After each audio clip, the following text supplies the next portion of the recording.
네, 대전 어린이 보호구역에서 음주운전을 하다 9살 배승아 양을 치어 숨지게 한 60대에게 2심에서도 중형이 선고됐습니다.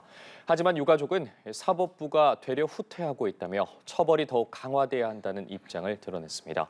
한편 수도권 일대에서 140억 규모의 전세 사기 범행을 저지른 혐의로 재판에 넘겨진 이른바 빌라왕에게 징역 12년형이 선고됐습니다. 자세한 소식들 손정혜 변호사와 함께 짚어보겠습니다. 어서 오십시오. 안녕하세요. 네, 안녕하십니까. 저희 오늘 여러 사건들 다뤄볼 텐데 좀 많은 분들이 분노했던 사건들이 있습니다. 먼저 작년 이맘때쯤이었죠. 대전의 한 어린이 보호구역에서 초등학생들을 향해서 음주운전 차량에 돌진을 했고 이 과정에서 9살 배승아 양이 정말 소중한 목숨을 잃는 사건이 벌어지지 않았습니까? 네, 지난해 4월 8일이었습니다. 예. 대전 서구였고요. 스쿨존을 지나던 아이들에게 이제 차량이 돌진해서 한 명이 사망에 이르고 이제 3명이 이제 크게 다친 사건이었고 피해를 입은 아이들의 나이가 9살, 10살, 그러니까 초등학교 저학년이어서 더 사실 안타깝고 억울한 유가족들의 목소리 때문에 많은 분들이 공분을 샀던 사건인데요. 예. 그 당시 이제 가해자는 전직 공무원 60대였고요. 혈중 알코올 농도가 면허 취소 수준에 육박하는 만취 상태로 돌진을 해서 사회적 비난 가능성이 굉장히 컸던 사안이었습니다. 예, 보통 어른들이 아이들에게 횡단보도에서 손을 들고 건너라 이런 이야기까지는 하지만 돌진하는 차량에 어떻게 대처하라 이런 이야기를 할 수 없는 상황이지 않습니까? 관련해서 참 안타까운 일이 벌어졌는데 가해자의 진술도 논란이었어요. 좀 거짓 진술을 하기도 했고 실제 과거에 음주운전 전력이 또 있지 않았습니까? 그렇습니다. 사고 직후에도 도망가는 모습을 보여서 사실 반성 없는 태도로 해석하기도 했었고요. 96년경에 이미 음주운전 전략이 있음에도 불구하고 다시 음주운전을 했다는 점에 대해서 굉장히 죄질이 무거울 뿐만 아니라 그 당시에 이제 지인들도 차량을 타고 가지 말라고 만류했음에도 불구하고 운전을 한 점, 심지어 운전하다가 제대로 자신을 통제하지 못해서 도로 중간에 멈춰 있거나 또 급가속해서 중앙선을 침범해서 도저히 운전을 할 수 없는 상황임에도 불구하고 운전을 했거든요. 그런데도 수사 과정에서는 소주 반병밖에 마시지 않았다라고 이야기했다가 또 한 병이라고 진술을 번복하는 태도를 보였고요. 이미 벌금형 선고를 받고도 음주운전에 대한 경각심을 가지지 않고 안타까운 아이들에게 이렇게 이제 피해를 입힌 사안이었습니다. 예, 이후 지난 1년 동안 2심 재판까지 이어왔는데 1심에 이어서 2심에서도 징역 12년형이 선고가 됐습니다. 이 징역 12년형에 대해서는 좀 개인적으로 어떻게 평가하고 계세요? 일단은 어린이 보호구역 내에서의 사고 같은 경우는 우리가 특정 그 가중처벌법을 만들어서 가중처벌하게 법령이 개정이 됐죠. 예. 법정형은 무기징역 3년 이상의 유기징역형이기 때문에 법리상 무기징역형으로도 다스릴 수 있을 만한 중대한 범죄로 우리 법은 규정되어 있습니다. 다만 이제 살인죄나 다른 사건과의 어떤 기준이나 이런 것들을 고려해서 재판부는 12년형을 이제 선택을 하셨고요. 법 쪽에서는 중형이라고 분류할 수밖에 없습니다. 이 교통사고의 범주에서 12년형은 어떻게 보면 살인 범죄와 거의 비슷한 양형으로 이제 판단했다 이렇게 볼 여지가 있고 특히 검찰도 15년형을 구형을 했기 때문에 양형 범위 내에는 있다라고 보겠지만 워낙 피해자가 많고 어린 피해자이들이고 특히 유가족에게 용서를 받지 않은 점에 있어서는 조금 더 중형을 내려야 되는 거 아니냐 이런 사회적인 여론이 있는 상황이고요. 다만 재판부에서는 이렇게 판단을 했습니다. 이제 자동차 종합보험에 가입해서 재산적인 손해를 배상할 수 있고 본인이 아파트를 처분해서 피해를 변제하려고 노력하는 점들을 이제 양형에 유리한 요소로 삼았지만 그럼에도 불구하고 비난 가능성이 굉장히 클 뿐만 아니라 예측할 수 없는 곳, 즉 차도 옆에가 아니라 인도를 뛰어넘어서 어린이 보호구역에 차가 돌진할 것까지 우리가 예상하기는 어렵잖아요. 예. 그런 점에 있어서 중형을 선고했습니다. 예, 말씀하신 것처럼 어쨌든 기존 판례를 보면 중형이긴 하지만 여전히 국민 눈높이에는 맞지 않는다는 비판이 나오고 있는데 저희가 앞서 전해드린 것처럼 유가족들 같은 경우에는 1심과 2심에서 징역 12년형이 선고가 되자 사법부가 후퇴하고 있다 이렇게 울분을 토하지 않았습니까? 그러니까 이 어린이 보호구역 내에서의 어떤 처벌을 굉장히 높게 하겠다라고 법은 개정됐고 무기징역형까지 선고할 수 있는 규정은 있으나 아직까지는 실무 양형이 너무 낮다라는 취지로 해석이 되는데요. 처벌을 강화해야 된다는 사회적인 여론이 들끓었고 실제로 재판부에 여러 진정서, 이제 탄원서가 이제 제출된 것으로 알려지고 있고요. 특히 강하게 처벌해야지만 음주운전을 근절할 뿐만 아니라 어린이 보호구역 내에서 또 다른 피해자가 나오지 않는다. 대법원까지 법원까지 가서 목소리를 내겠다라는 것이 유가족의 입장입니다. 예, 정말 다시는 이런 일이 발생하지 않아야 할 텐데 다음 사건 좀 살펴보도록 할 텐데 이번 사건도 정말 많은 분들이 분노했던 사건입니다. 자, 이른바 빌라왕 사건인데 2021년부터 약 1년 동안 수도권 일대에서 벌어진 일인데 전세 사기 규모가 무려 140억 원에 이르는 정말 큰 규모의 사건이었어요. 피해자가 많습니다. 임차인만 70여 명에 이르고요. 피해 규모만 이제 140억 원에 달한다라는 점인데요. 특히 이제 컨설팅 업체나 이런 사람들이랑 공모해서 조직적으로 했던 점, 그리고 이제 이 가해 피해를 야기한 사람이 30대라는 점, 소위 말하는 무자본 갭 투자로 빌라를 259채를 소유하면서 소위 말하는 돌려막기로 이제 임차 보증을 받아서 사고 이런 수법을 썼는데요. 예.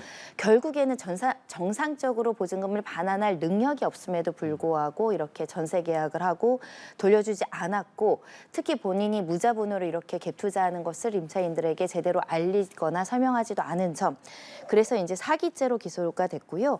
사기 부동산 실명법 위반으로 구속해서 이제 재판을 받았던 상황입니다. 예, 음주운전만큼이나 이 전세 사기 문제도 사회적으로 매우 심각한 문제인데 이 전세 사기범 같은 경우에도 징역 12년형을 선고를 받았거든요. 이 형량에 대해서는 저희가 어떻게 좀 무겁다고 봐야 될까요? 사기죄로 징역 12년형이면 굉장히 엄중한 처벌을 받았다 이렇게 보실 수밖에 없는데, 재판부에서는 일단 피해 변제가 제대로 이루어지지 않은 점을 지적을 했고, 두 번째는 이런 전세 사기는 단순한 사기보다는 훨씬 더 위험성이 큰 것이 주택 시장을 교란시킬 뿐만 아니라 서민들의 삶의 기반, 그러니까 사실 의식지 중에 주거가 굉장히 중요한데 그 기반을 뿌리채 흔드는 범죄이기 때문에 중형 선고가 불가피하다라고 평가를 한 것이고요.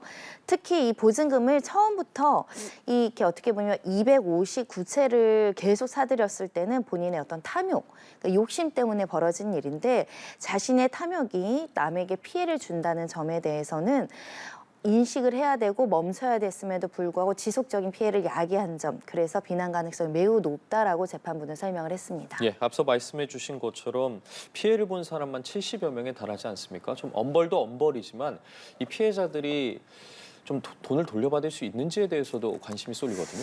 일단은 이 직접적인 가해자 30대 남성으로부터 변제받기는 사실상 좀 곤란한 상황인 것 같습니다. 예.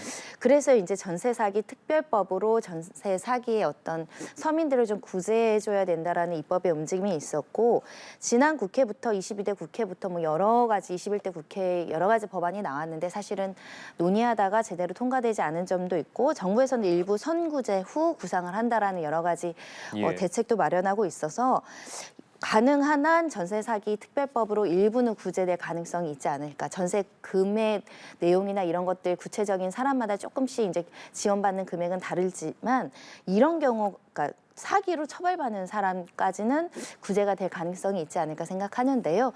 22대 국회에서 조금 더 적극적인 어떤 법률 지원 이런 것들이 따라야 될 것 같습니다. 예, 말씀해 주신 것처럼 최대한 피해 보상이 많이 되기를 바라보겠습니다. 자, 마지막 사건입니다. 이번엔 자영업자를 상대로 악질적인 사기 행각을 벌인 이 사건을 짚어보도록 할 텐데 얼마나 악질적이었길래 이런 표현까지 나온 걸까요?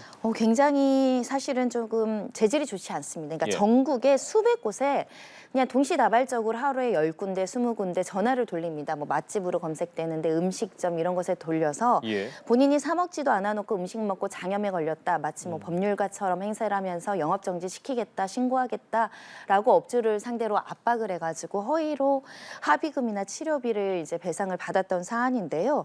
일단은 이 사람 같은 경우는 한 9천만 원 상당을 빼앗았다고 합니다. 예. 그러니까 적게는 10만 원, 20만 원을 보낸 이제 식당 주인들이 있고 많게는 200만 원까지 이제 송금을 했다라고 하는 것인데, 문제는 사실은 생계와 밀접한 곳이니까 이 사람이 실제 먹었는지 장염이 걸렸는지 확인하기도 어려운 점을 악용을 해서 사실은 좀 협박을 했다 이렇게 볼 수밖에 없는데요. 자영업자들 사이에는 워낙에 악명이 높아서 일명 장염맨으로 불릴 정도였다고 합니다. 그래서 특히 2020년 코로나 때 굉장히 식당 운영하시는 분들이 힘들었잖아요. 예. 이때도 이런 수법으로 이제 사기를 치고 많은 피해를 야기했다라고 하는데, 워낙에 알려지고 이런 뭐 장염맨이라까지 이야기가 나올 정도여서 경찰이 추적해서 찾았고 구속한 상황입니다. 예, 이렇게 죄질이 나쁘고 많이 알려지긴 했는데 사실 앞서 말씀해 주신 것처럼 뭐 무작위로 전화를 걸었다면 실제 식당에서 이 사람이 식사를 했는지 여부는 잘 확인되지 않는 상황이지 않습니까? 그런데도 불구하고 1년여 동안 이런 피해가 계속됐거든요. 왜 막을 수 없었던 것일까요? 일단은 구청이든 예. 어디든 신고한다라고 한다면 압박받고 조금 불편할 수밖에 없고요. 업주 예. 주인들 같은 경우에는 특히 이게 진짜 우리 음식을 먹고 했는지 안 했는지 인과관계를 가려내는 것도 쉽지 않고 더군다나 이제 소액이라고 생각해서 그냥 문제 일으키거나 우리 식당 문 닫을까 봐 걱정돼서 줄 수밖에 없지 않았을까 생각이 드는데 문제는 이 사람이 또 치밀하게 준비를 했습니다. 주로 낮에만 이제 이렇게 활동을 하고 밤에는 휴대전화를 꺼놨다고 하고요. 특히 연락도 잘 되지 않았던 것이 이런 범행을 하기 위해서 휴대전화만 29번 전화번호를 바꿨다는 것입니다. 그러니까 이제 뭐 따지려고 하거나 확인하려고 하더라도 전화 통화가 쉽지 않았다라는 점이 있고요. 계속 주거지도 옮겨가면서 이런 범행을 했고 특히 출소 2달 만에 같은 범행을 했다는 것은 전문적인 어떻게 보면 상습범이라고 말씀드릴 수 있기 때문에 한 업주가 이 사람을 상대로 뭔가 법적인 조치를 하기는 현실적으로 좀 어렵지 않을까 생각이 들고 다만 온라인을 통해서 이런 사례를 공유하면서 이런 사람이 연락 오면 이렇게 대처하라 그리고 신고하라 이런 이제 정보 공유는 했던 것으로 알려지고 있습니다. 예, 정말 마음 먹고 범행을 저지른 건데 그렇다면 어떻게 좀 발각이 된 겁니까?